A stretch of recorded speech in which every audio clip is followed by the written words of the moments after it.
The Council of Nicea. Before this occurred, there were several different competing views of Christ. Then the Emperor Constantine assembled them all together to decide on one view of Christ. They met for days, fighting and bickering, until finally the current view of Christianity won, and the divinity of Christ was declared. Then the new Orthodox view used its power to stomp out and erase all other competing views of Christianity. Or so we're told. You know, I hear this story a lot from atheists, cults, Muslims, and several other non-Christian groups. They always give me this generic story to try to show me that the Council of Nicea made up the divinity of Jesus and created a new version of Christianity. However, this is all I ever hear, this generic story. I never get any more details from skeptics, and there's a good reason why. Because when we study the details of what happened before, during, and after the council met, this fable is easily debunked, and we see that Christ's divinity was not made up at the council. So let's start with events that led up to the council. On February 24th, in 303 AD, the worst persecution of Christians began under the Emperor Diocletian and lasted until Emperor Galerius finally issued a general edict of tolerance in 311 AD. 2 years later, in 313 AD, with the Edict of Milan, the Emperor Constantine finally legalized Christianity and allowed its practice. Now I want to stop here and make sure this point is clear. Constantine did not make Christianity the official religion of the empire. He simply commanded official tolerance of Christianity. He did, however, outlaw Jews from stoning Christians and gladiator shows, although they did persist until the 5th century. It wasn't until 380 AD, under the Emperor Theodosius, that Christianity was left as the only legal religion. Shortly after Christianity was made legal, a pastor from Alexandria named Arius began preaching the idea that Jesus was not God, but a created being. He gained a following and began disputing with Alexander, the bishop of Alexandria. So in 321 AD, a local council declared Arius a heretic. However, Arius just moved to Palestine, where he gained a larger following, and over the course of the next few years, the debate became so intense that it gained the attention of Emperor Constantine.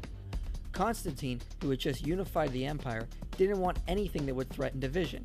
He saw the debate between the Christians and Arians as a threat to the stability of the empire, so he moved to settle it. He officially called the council in 325 AD. There were no Gnostics involved, there were no Ebionites involved, or any other groups. The council was called to settle disputes between Christians and Arians only. Most other heretical views of Christianity, like Gnosticism, had mostly died out by this point, and the majority of those professing to be Christians were Orthodox Christians, so there was not a wide variety of different views at the council. Although Constantine originally invited over 1,800 bishops from across the empire, only around 300 were able to attend. Most of them were from the east, with only about a dozen representing the west. Now it should be remembered what happened to these men less than 2 decades ago. Most of them suffered through one of the greatest Christian persecutions of all time. Many of them faced brutal torture and imprisonment for their faith. So despite the modern view about the participants at the council, they were not the type of men who were fine with compromising their beliefs, especially if a few years earlier they were willing to die for them. These bishops actually assembled in Nicaea to confirm what they had already believed and deal with Arius' teachings. Now there were 3 parties at the council. The smallest was Arius and a handful of bishops that agreed with him, that the Father and Jesus were of different substance, or heterousios. The second and much larger group was the Orthodox group, led by Hoseas of Cordova and Alexander of Alexandria. Also in this group was a young deacon Athanasius. This group held the long-standing belief of the church that Jesus was fully God and had existed eternally with the Father. They said Jesus was of the same substance, or homoousios. Then there was a third group, roughly equal in size to the Orthodox group, called the Eusebian group, led by Eusebius of Caesarea.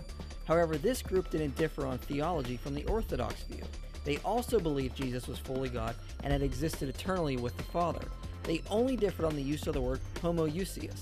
The reason is because in previous centuries, modalist heresies had used the word to teach that the Father and Jesus were one person and not coexisting persons of one being. So in actuality, the Orthodox group and the Eusebian group didn't differ on theology or the deity of Christ. They only differed on terminology.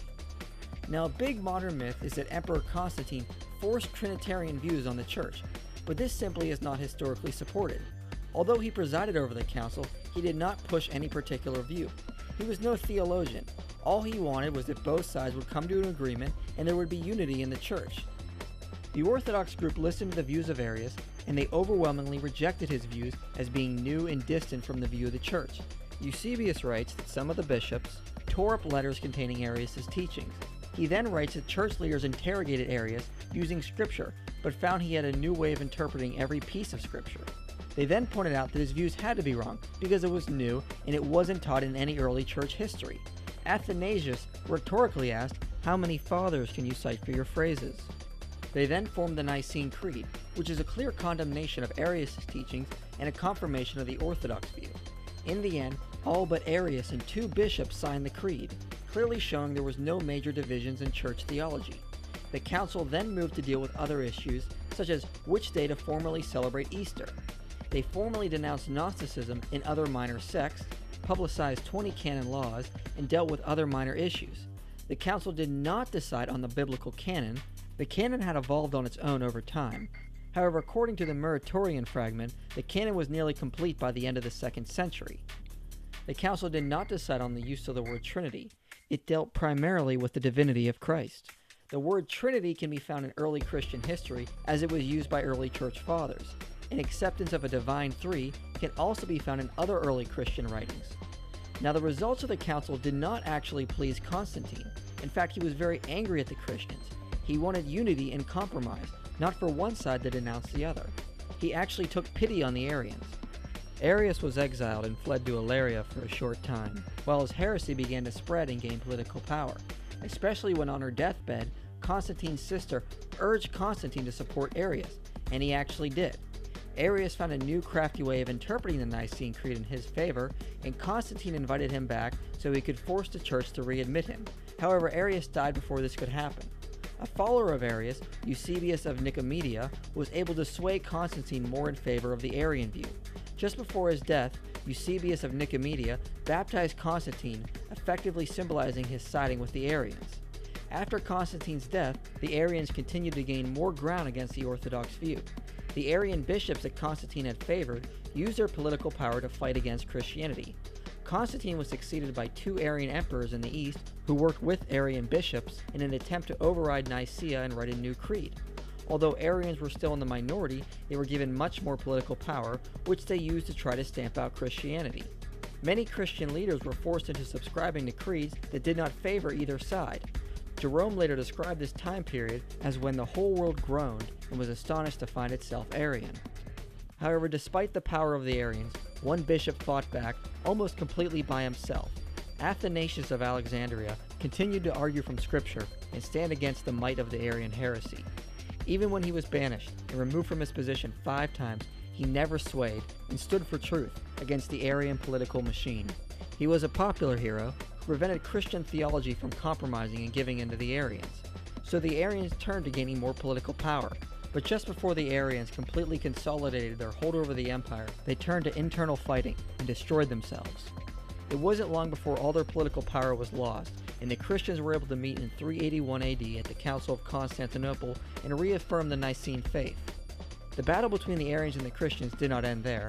After the Council of Nicea, many Arian bishops headed north and began converting the Germanic tribes to Arianism. They then eventually conquered the Western Roman Empire, and the Christians had to deal with Arianism again. However, as we can see today, Arianism died out, and Christianity is still going strong and growing. So as you can see, Christian bishops did not inherit absolute political power from the Council of Nicea and used it to stomp out other competing sects. On the contrary, it was the Arians who gained the political power and tried to stomp out the true church. So there is no evidence the council created Christianity, the concept of the Trinity, or the divinity of Jesus, or used political power to erase other competing sects. This myth about the council is a complete fairy tale. It astonishes me how many non-Christians use the Council of Nicea to try to claim Christianity was made up in 325 AD, when historically there is just no evidence for it.